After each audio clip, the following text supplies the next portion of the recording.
Drive on LBC.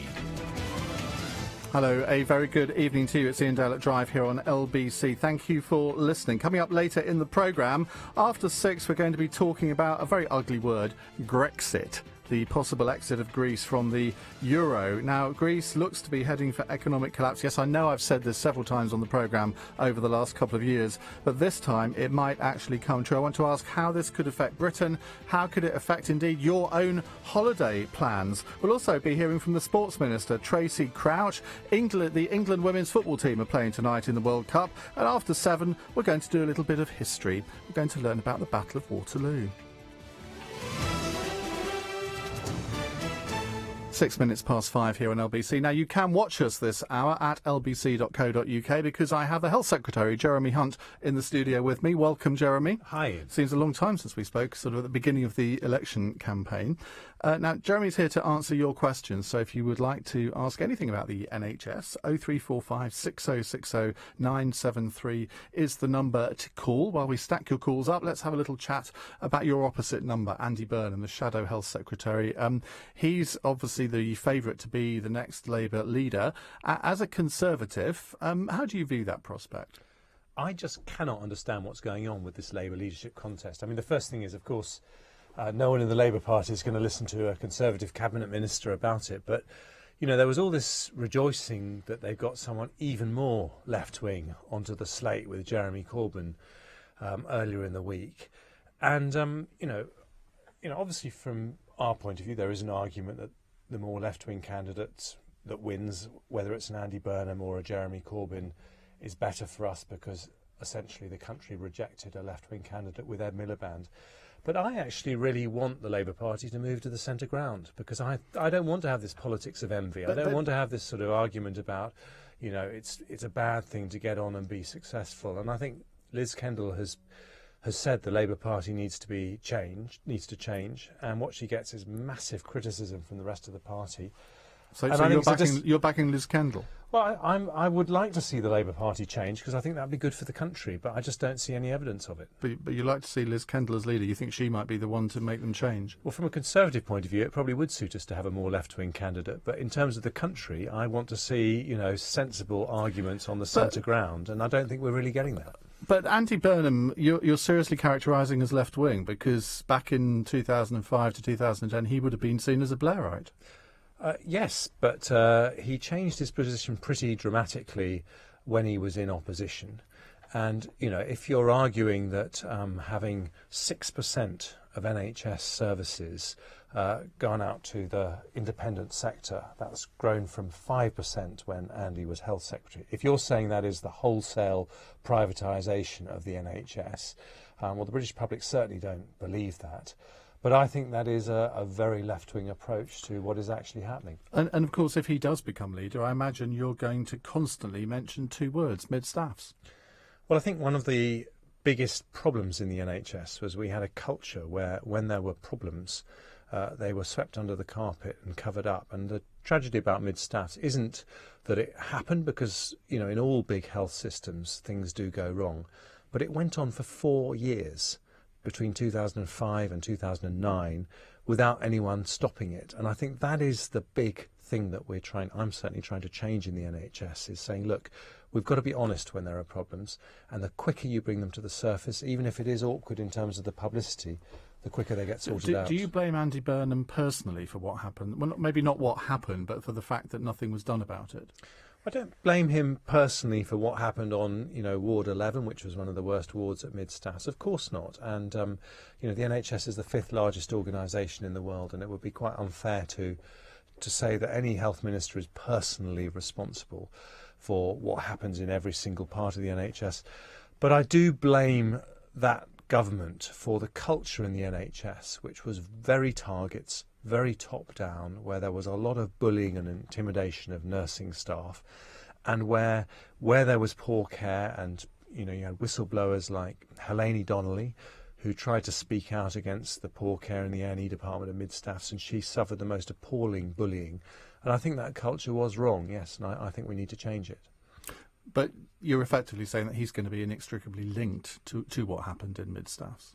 Well, I do think his reaction to the horror of mid-staffs was very disappointing for people who really care about that, because he told people this was a local problem, whereas people in the NHS don't say that. They say actually this is a problem that perhaps not as bad as mid-staffs, but problems like that were happening all over the NHS, and they want the government to address that.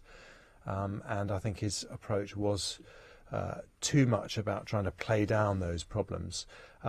There's always time for people to change, and I don't doubt his good intentions towards the NHS, but I would like to have seen more honesty in confronting what really went wrong. OK, right, let's move to the calls. 0345 6060973 if you'd like to ask the Health Secretary, Jeremy Hunt, a question. You can, of course, watch us at lbc.co.uk. We are broadcasting this live on our website. Zara is in Chelsea. Hello, Zara. What's your question? Hi Rosie. Hi Jeremy. I wanted to ask you about the availability of the morning after pill to under 16s, which is one of the current issues. Having a daughter yourself, Jeremy, how would you personally feel about her having access to this pill and using it, and you not knowing about it? Well, I think this is, first of all, a very good example of the kind of decisions that sometimes need to be taken at arm's length from politicians. I've got 2 daughters, and I'm not comfortable at all, if you ask me as a father, with the idea of them being able to go and buy a morning after pill. But as I understand it, that isn't exactly what's happening. In that situation, the individual concerned would be asked if they were willing for their parents to be told that they were purchasing this pill, and if not, whether they were willing for someone else to talk to their parents on their behalf. And so it's a slightly more complex process, and we do have to recognise that preventing unwanted pregnancies that can completely change a young girl's life is not something that politicians are ever going to be able to legislate against. So there are situations in extremis where you have to do things that would make any mum or dad feel slightly uncomfortable. So it's not a straightforward... What's your view, Zara? Sorry? What's your view? It is a difficult one, because obviously you can't stop young people these days having relationships, and sometimes it's not something anyone's planned. So in that case, it would make sense. But as a parent's point of view, I'm not a parent, so I was just wondering how you'd feel about that. So you've answered that question. Thank you. OK, Zara, I mean, as a father yourself, you said you would feel uncomfortable, but I know your daughters are quite young, but is that something that you think about? Sort of, it's something you almost don't want to think about, because it's sometime in the future, and it's always one of those difficult subjects, particularly, I think, for fathers to talk about. It is a really difficult question, and I think that any dad worries about the early sexualisation of girls, and you see your daughter who's wearing a Cinderella dress, and it might be quite low cut, and they're a very young child, and you think, what's going on here? And I think we're all concerned, and I know that David Cameron has personally championed moves to restrict the availability of porn to young people. My children are a bit too young for this to be a real concern. So I think there is a real issue, and I think the tricky thing here, as Zara was rightly saying, is that you have these concerns, but you also have to recognise there are times when things do and will go wrong, and you do have to have a sort of break glass route in those situations. And so that's why I think these are not necessarily black and white situations. Because, of course, I was listening to Anne Farady from the British Pregnancy Advisory Service, and she thinks that there should be no consultation, that they should be almost automatically available on demand. And I think they're going to be charged at £35, which seems quite a lot for a single pill, but she thinks they should be available either a lot less than that or even free. Well, there are people who take more extreme positions on all sides. I think the worry many people would have with that is that it might encourage early sexual activity. And so you've got to balance it between not doing things that encourage people to have sex at very, very young ages, but also making sure that you have the support mechanisms in place so that when people do, and I'm afraid it is a when, not an if for many people, that you do have avenues that people can follow so that they are able to look after themselves. We will hear much more from Jeremy Hunt over the next half an hour. He's here till 5:45. Lots of time for more of your questions. 0345 6060973. And don't forget, you can watch us at lbc.co.uk. This is LBC. It's 5:15. News headlines with Rupert Bhatia. Detectives have told LBC they believe a heavily pregnant woman who lost her baby after being attacked in South London was deliberately targeted. Counter-terror police say a missing family from Bradford may have already crossed into Syria. Contact's been made with one of the 3 sisters who disappeared with their 9 children last week. And the Health Secretary Jeremy Hunt has told LBC that he'd like to see Liz Kendall become the next Labour leader to bring the party to the centre ground. This is LBC. Your travel news is next. Right, class, history time. Now picture this. It's 1066 East Sussex Hastings. Harold II took a bit of a pasting from William the Conqueror, much maligned. Oi, Anglo-Saxons, Britain is mine. No chance, thought Harold, you invading swine. But before old Harry had a chance to reply, smack bang wallop, arrow dead in the eye. It ended in catastrophe, he died acrobatically. For more info, check the Bayeux Tapestry. Lucozade Energy. Find your energy, find your flow. I'm Joanne Webb. In the LBC Travel Centre, Putney Bridge is closed in both directions because of the ongoing police investigation. There are long delays in the area. It is especially bad through Wandsworth. Long delays as well on the Lower Richmond Road, Putney Hill and the Upper Richmond Road as well. Also very busy on New Kings Road all the way back to Munster Road. If you can avoid it, please do so. Still very busy in Chiswick on the A4 in both directions after the accident earlier. All the lanes are back open at Sutton Court Road, but queues back to Knightsbridge and back onto the M4 as well from the elevated section.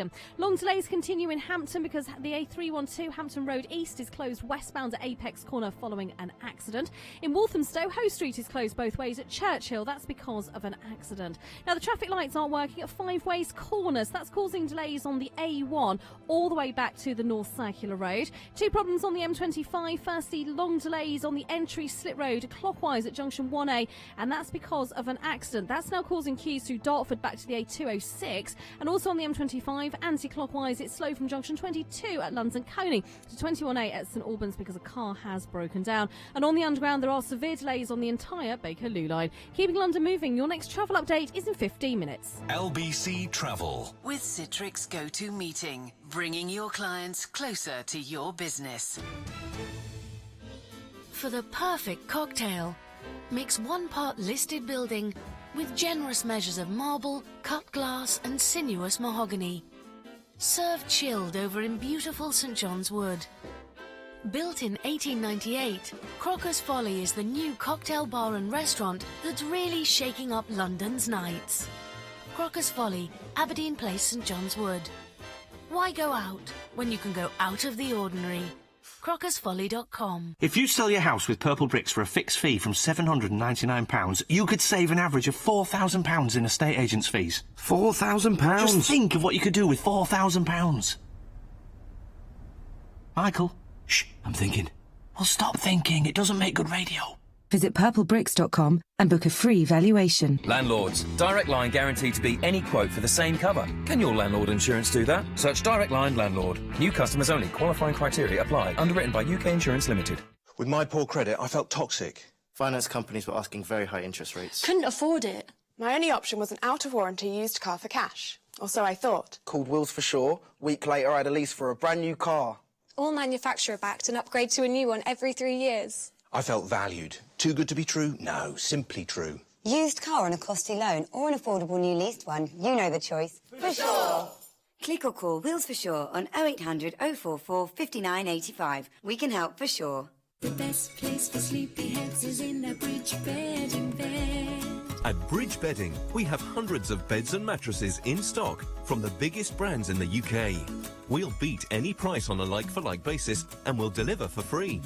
So before you buy your next new bed, visit a Bridge Bedding Centre, Rectory Groveley-on-Sea, Upminster Road, Hornchurch, or online at bridgebedding.com. The best place for sleepyheads is in a Bridge bedding bed.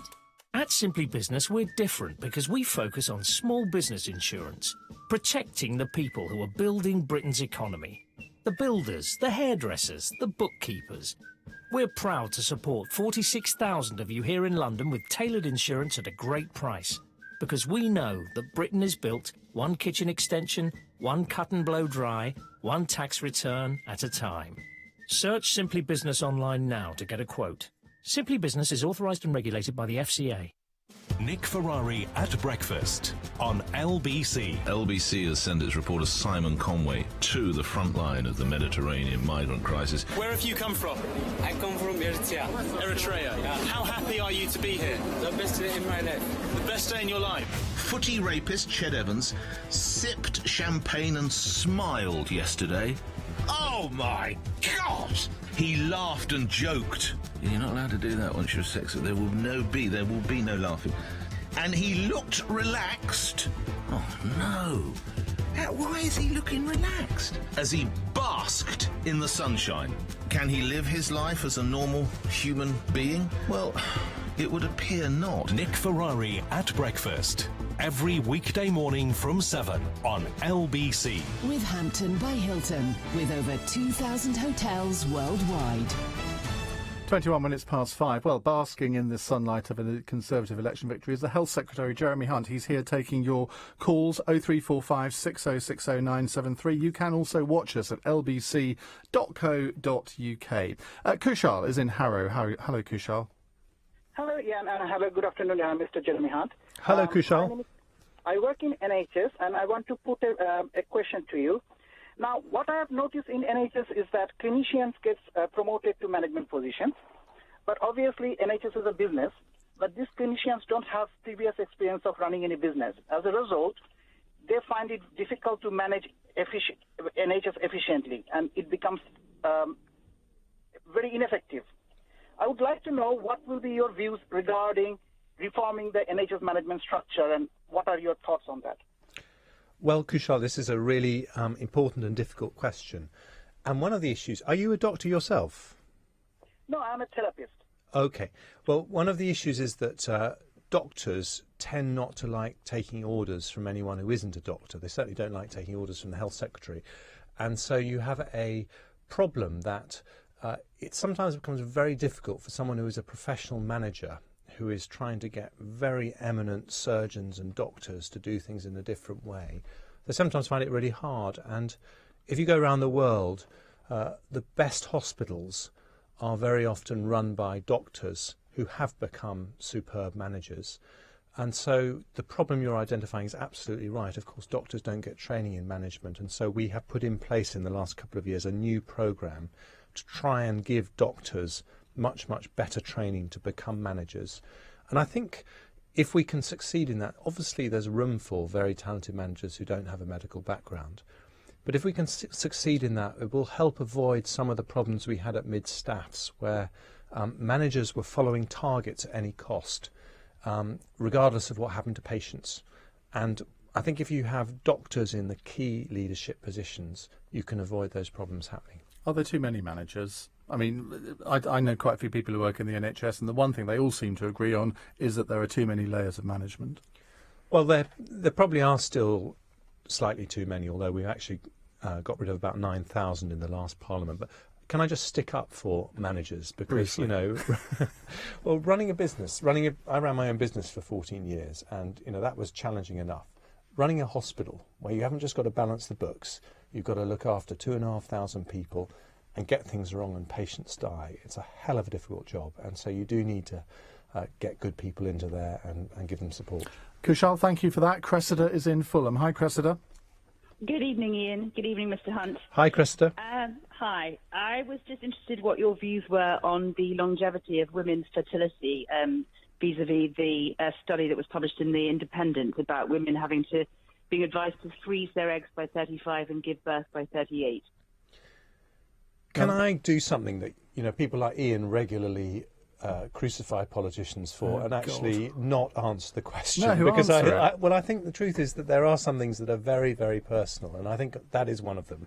And I think the last thing I should be doing is telling people. I think they should look at. I knew you'd want to get into because this is a 12-year study from the University Hospital of Barcelona. It involved 4,000 women. They've come to the conclusion that women who want a family should conceive or freeze their eggs by 35. I mean, surely you can have an opinion on that. Well, I think my opinion is that, you know, there is one piece of evidence, there are other pieces of evidence as well, and it is for women to look at all the evidence and come to their own decision as to whether they want to do that. And I would support any women who did want to do that, but I would also support women who took a different view and wanted to carry on doing the way people have done things for many years. In this country, the average age for conception is gradually going up year on year, isn't it? And as women decide to sort of have longer careers before they have babies, I mean, I realise it's invidious for a health secretary to say, oh no, all women should have babies by the age of 35. I completely get that, but it's an interesting contribution to the debate, isn't it? It is, and there are also many hundreds of thousands of women over the age of 35 who have babies successfully every year and healthily, and the whole thing works out extremely well.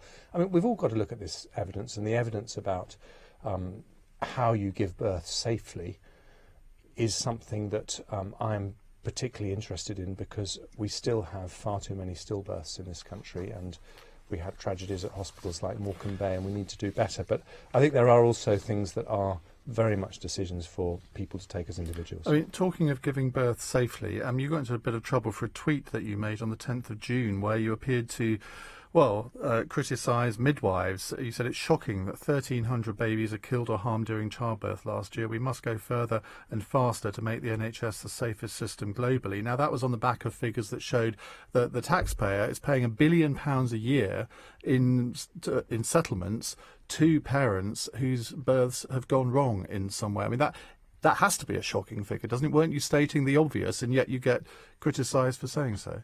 Well, I think it's really important that the Health Secretary stands up for patients and, speaks truth to the NHS system about things that are not going right. And we have a rate of stillbirths around 1 in 150 births. There are 32 countries in the world that do better than us, including most countries in Western and Eastern Europe, and I don't think that's good enough for the NHS, and I think we do need to do better. And we had terrible tragedy in Morecambe Bay where 11 babies lost their lives avoidably. So I don't make any apology for saying that. So Cathy Warwick, who's the Chief Executive of the Royal College of Midwives, she's got very angry over what you said. She said this is beneath the Secretary of State. You're unrepentant. You're not going to apologise. Well, I dearly love Cathy, and I work closely with her on a number of things, but this is one we disagree on. I do think that this is something we've got to do something about. Why is it that the amount that's paid out in negligence claims over the last 10 years has more than doubled? Well, I think, we've had various things happening. I mean, the rate of stillbirths, incidentally, has been going down. So we do need to give credit to the NHS and to midwives for making significant strides forward in terms of the safety of births.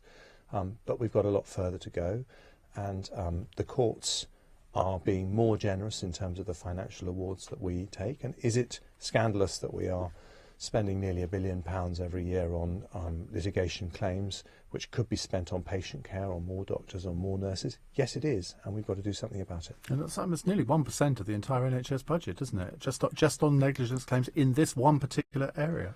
This is the area where there are the biggest amount of negligence claims. So you would expect this to be a big chunk of the total, but it is much too high, and we have to do something about it. Okay. Mark is in Guildford. Hello, Mark. Good afternoon, Ian. Hi. Mr. Hunt. Hello, Mark. During the election, hello, Mr. Hunt. I have a daughter who's an A&E doctor and someone I house share with who's a surgeon. And during the election campaign, both were animated about privatisation of the NHS. And when I quizzed them about this, and asked them for examples, they talked about things like cleaning and catering and so on and so forth. And I said, well, in my business days, though, putting out those non-core functions is what we call outsourcing. It's not privatisation. And so my question to you, Mr. Hunt, is there actually any privatisation going on, or is it a question of language and we're just trying to outsource non-core functions to the NHS to people who can do them better than sort of homegrown people? Well, Mark, you are absolutely right. I mean, what is happening, around 6% of the total NHS budget is effectively outsourced. We don't privatise services in the sense that the public are scared of. We're not floating off hospitals and selling the shares on the stock market. And I think the thing that the public are most worried about when people try and scare them about privatisation is that there are going to be charges introduced for core NHS services, which is not going to happen, and that somehow the basic promise of the NHS, which is that whether you're rich or poor, if you get ill, you will get good quality care. That is something that all political parties are signed up to. And I'm afraid it was an incredibly irresponsible campaign that Labour ran to try and scare people about this, and but they I would think the public argue didn't believe them in the end, which is why I think if the public had believed them, we wouldn't have won the election. They would argue that if something goes from the public sector to the private sector, that is privatisation. It may not be selling options, selling shares and all the rest of it, but it is privatising a previously state-run function. But even if you accept that definition of the word, which I don't actually, it's gone up from 5% at the start of the last Parliament to 6% now, which is hardly a massive change, and in fact it grew at twice the rate under the previous Labour government. So I actually think Mark is right. You know, there are some things which the independent sector do very well. Would you ever put a ceiling on that rate? I mean, would you say, well, OK, we might go to 8% or 10%, and then we would say, no, that's enough? Or do you just think the system needs to evolve, and if it gets to 10% or 12%, so be it? Well, I don't agree with putting in a ceiling on principle, because I think what Andrew Lansley did, who had a pretty tough time as Health Secretary, is he said, let's try and drain the poison from this by taking the decision about whether these services are outsourced away from politicians and giving them to local GPs. So these decisions are now made by the local GPs who buy all our care in local parts of the country, and they do it on the basis of what's best for patients. And it's, as it happens, when we gave them that choice, they've chosen to grow the rate of outsourcing at a slightly slower rate than previously. Because the interesting thing is, if you do use that definition of privatisation, GPs are privatised, aren't they? Because they're effectively private sector people who are funded by the NHS, but they're operating effectively their own businesses. Mark, thank you for that. We'll be taking many more of your calls after the news and travel. 0345 6060 973. Don't forget to watch us at lbc.co.uk. Jeremy Hunt, the Health Secretary, will be here with me until 5:45. I'm Ian Dale at Drive, LBC News Time. It's 5:32. News headlines with Rupert Bhatia. Detectives say they don't believe an attack on a heavily pregnant woman in South London on Monday was random. The 21-year-old, who was 8 months pregnant, lost her baby after being repeatedly kicked in the stomach in Peckham.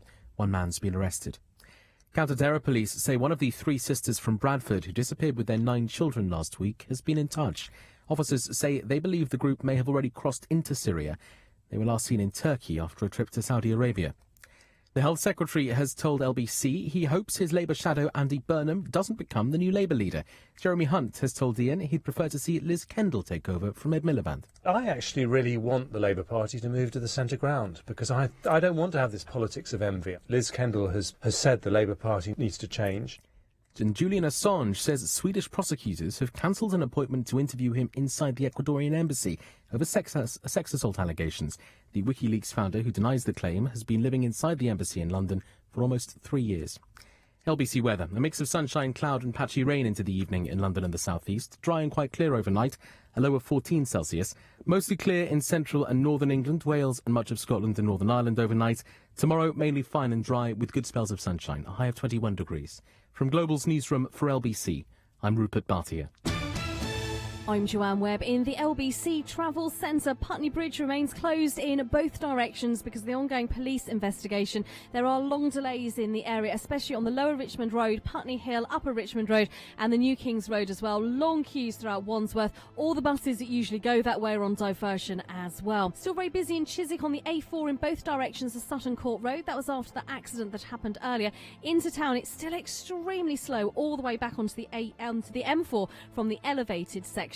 In Hampton, the A312 Hampton Road East remains closed westbound at Apex Corner, and that's following an accident. It is extremely slow. In Westminster, Abingdon Street is closed in both directions, and that's because of the demonstration. In Walthamstow, there are long delays because Hoe Street remains closed both ways at Church Hill, and that's after an accident. The queue's all the way back to the Baker's Arms. Very slow on the A1, heading down towards Five Ways Corner from the North Circular Road at Henley's Corner, and that's because the traffic lights aren't working. Couple of problems on the M25, firstly anti-clockwise slow from 22 at London Colney to 21A at St Albans after a car broke down earlier, but that's now been recovered. And then also on the M25, there's been an accident on the clockwise entry slip road at junction 1A. That's causing queues back through Dartford on the A206. On the underground, severe delays on the Bakerloo line, and on the trains, Gatwick Express and Southern services are delayed by about half an hour via Streatham Common. Keeping London moving, your next travel update is in 15 minutes. LBC Travel. With Citrix Go-To Meeting. Be in the boardroom when you're out of the office. Being a moth is awesome. I love the whole flying thing. The nightlife's fantastic, and wool jumpers taste amazing. But I'm really not into smashing myself against light bulbs. See, I wear glasses, so banging my head into lamps all night long, well, it doesn't do them much good. In fact, they break, and I can't see a thing. So I end up flying into other stuff, like windows and dogs and cars, and it hurts. Time to try contact lenses. At Specsavers, we'll give you a free trial with daily disposables or monthlies. See in store for details. Because last time we checked, your shoulders should not be scrunched up under your ears. Because your fingers have worn nail marks into the steering wheel. Because you've moved precisely 0.2 miles in the past 20 minutes. Because traffic's a nightmare. Try GoToMeeting. With the new Citrix GoToMeeting, meeting online just got even easier. HD video, one-click screen sharing and customizable controls. Visit gotomeeting.co.uk today and try it for free. At Simply Business, we're different because we focus on small business insurance, protecting the people who are building Britain's economy. The builders, the hairdressers, the bookkeepers. We're proud to support 46,000 of you here in London with tailored insurance at a great price. Because we know that Britain is built one kitchen extension, one cut and blow dry, one tax return at a time. Search Simply Business online now to get a quote. Simply Business is authorised and regulated by the FCA. This is Larry, and he's happy. He's happy because he lets his property swiftly with Alder Martin, Baines and Cuthbert. And not only do they vet tenants to the highest standards, his rental income is also protected with ABC's free rent guarantee. You too can be as happy as Larry. Call Alder Martin, Baines and Cuthbert on 0800 888 6688 and ask about their rent guarantee. Call 0800 888 6688 or visit abcestates.co.uk. Here's an exciting opportunity for minicab drivers. You could work for a company that offers up to 80% cash work and offers you flexible shifts. For fewer account jobs, more cash jobs, and a start bonus when you recommend a friend, talk to Greyhound Cars London today on 020 3388 3388 or apply online at greyhoundcars.co.uk. Greyhound Cars, running all over London, all day, every day. Ian Dale at Drive on LBC. 5:37. Jeremy Hunt, the Health Secretary, is here. Go to lbc.co.uk to watch us as well as listen to us. And we were talking about the £1 billion that has been spent on negligence in childbirth damages payments. Paul Waugh has a question on that. He says, Jeremy, did you misspeak in your tweet when you said that 1,300 babies were killed or harmed? Could you have worded that better? Well, the phrase that has been used is there were 1,300 instances where either a baby was harmed for life or there was an avoidable death. But killing something is different to something dying, isn't it? Well, you know, what you say in a tweet is always a shorter version of a longer explanation because you've only got 140 characters. But I do think we need to treat avoidable deaths as something very serious. Was it the wrong type of language? I think that's the point. No, look, I stand by my language and I stand by the fact that we have got to do something about this, and it's very, very serious. And the number of avoidable deaths in childbirth is too high. Okay, Julie is in Stamford in Lincolnshire. Hello, Julie. Hello. Hello. What would you like to ask? Right. Well, first off, Jeremy, congratulations on what you're trying to do there to cut out the waste. I'm right with you on it. What I do for a living, I hate to see waste. I was recently in hospital. I was taken ill while I was on holiday, and I had some treatment at another country, in Germany actually, for a couple of days, and then I was transferred back to the UK to have surgery. And the difference was as night and day, and the waste that I witnessed when I got back was phenomenal. Now, I think there could be a lot of savings to be made. If you could just indulge me for 30 seconds, I'll give you just very one quickly, example. Julie, because we haven't got much time. One example, just one. I had to have 4 medications. I had them all in one drip all night long, dripping into my arm. With the medication, the time and everything, I had 2 fabulous pain-free nights. I got back to the UK, went into hospital, 4 separate drips, different nurse every half hour to come and change all of the drips when they I couldn't have antibiotic and painkiller at the same time. So when I was having an antibiotic, I was in pain. When I was having painkiller, I couldn't have antibiotics. So imagine that millions of times over. I've got to ask you for a question, Julie. Yeah. I can respond to that Okay, if you like, fine. Ian. I mean, Julie, look, first of all, I need to know, are you better now? Oh, yes, I am, yes. Good, that's the most important thing of all. And you have just illustrated the most important point here, which it isn't a choice between either giving good quality care or running things efficiently. Actually, the lowest cost way is actually to give the highest quality care. So that care that you got in Germany, and I would have to say that in many areas the NHS is actually more efficient than what happens in Germany. But in that particular example, it's a perfect example where doing the right thing for patients also saves money for the NHS, and that is the message that we have to get out into the system. OK, let's go to Wendy in Orpington. Hi, Wendy. Hi, Jeremy. Hi, Wendy. Hi, I'm a midwife and I've been working in the NHS for 10 years. And obviously I've seen the impact that migrant populations have on the NHS and to the services we provide, particularly in London. I was wondering if the government had made concessions for the planned migration of 50,000 Mediterraneans into the country. Obviously, we try to give as good care as we can for everybody, but our resources, even though I'm not supposed to say this, are very overstretched. What is the government planning to do about that? Well, first of all, Wendy, thank you for your work for the NHS for the last 10 years, because we need great midwives, and we've got a growing number of births that are happening, and I'm sure you've been playing a very important role. Look, you are right to say that we are a national health service, not an international health service, and we cannot afford to be the world's health service. And so we have taken some very important measures to make sure that the NHS is better at chasing up payment from people who are not entitled to free care. I don't mind if people from abroad come and use our NHS hospitals, but if they're not paying taxes like you and I are, then they should pay for that care. And that is a very, very important priority, so thank you for bringing it up. What about the Mediterranean migrant situation? Because Germany has taken, I think, over 40,000 so far. Sweden has taken a huge number. How many have we taken? Well, we have the second most generous aid budget in the world, so we are doing more than nearly any other country, certainly more than those countries, in order to try and deal with the problem at source. But how many have we taken in?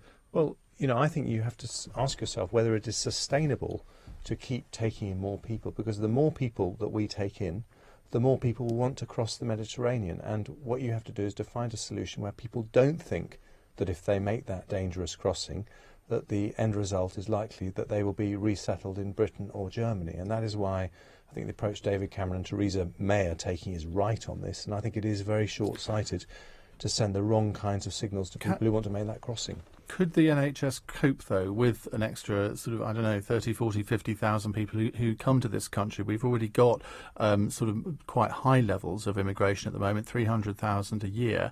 How can the NHS continue to cope with those numbers?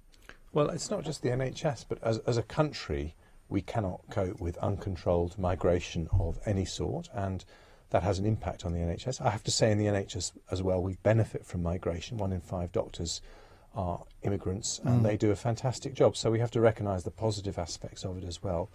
But, you know, migration has to be managed in a very carefully controlled way. But this is slightly different, isn't it? Because it's a real sort of humanitarian situation. And surely, I know we're not in the EU Common Asylum Policy, but we are a member of the EU. Surely it's up to us to do our bit along with other countries and take in people who might otherwise sort of die on the Mediterranean seas. Well, we are playing our role in terms of the humanitarian response. We're the ones who have HMS Bulwark, which is out saving lives in the Mediterranean at the moment. So we are doing our bit, and we have a massive aid budget as well. But I think it's the wrong solution to say we're going to constantly house more people, because I think that's just going to encourage more people to make the crossing. But it would affect the NHS if we did take several thousand more, wouldn't it? Yes, but we're not. OK. Let's go to Mike in Blackheath. Hello, Mike. Hello. Hello, Mike. Hello. What's your question, Mike?